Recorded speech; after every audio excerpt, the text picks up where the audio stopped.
আইনুদ্দিন আল আজাদ রহমতুল্লাহি আলাই আমাদের কিংবদন্তি ব্যক্তি। উনি ওনার সঙ্গীত জীবনে অনেক সংগ্রাম করেছেন, বিশেষত উনি অন্যায়ের বিরুদ্ধে প্রতিবাদ করেছেন এবং অনেক সময় জুলুমের শিকারও হয়েছেন। নানা সময় কোথা থেকে তুলে নেয় এবং সেই ভেতরকার যতক্ষণ ছিলেন সেই সময়টা সম্পর্কে আমাদেরকে আজাদ ভাই আসলে একটা পূর্ণাঙ্গ মানুষ ছিলেন এবং ওনার সামাজিক জ্ঞান ছিল, রাজনৈতিক জ্ঞান ছিল এবং একটা শিল্পী আসলে এমনই হওয়া উচিত, মানুষের পালস বোঝা, মানুষ কি চায়, মানুষের কিভাবে মানুষ অধিকারহীন হচ্ছে, এই সমাজের নানা রকম অসঙ্গতি যা আছে এগুলো আসলে আজাদ ভাই এগুলো ধারণ করতেন।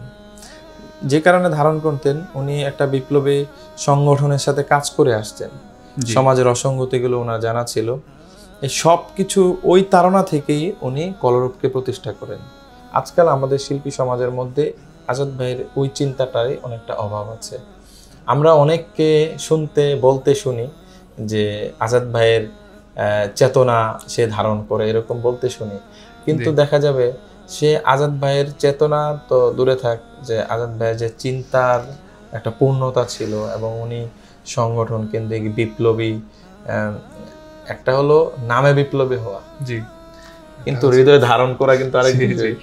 বিপ্লবী জামা কাপড় পরে বিপ্লবী ভাব নিলাম, এটা এক বিষয়, কিন্তু আসলেই সমাজের অসঙ্গতি, ইসলামের শিক্ষাটাকে মানুষের মধ্যে ছড়িয়ে দেওয়া, এটা আজাদ ভাইয়ের মধ্যে ছিল, যেটা আমাদের বর্তমান শিল্পী সমাজে অনেকটা অনুপস্থিত।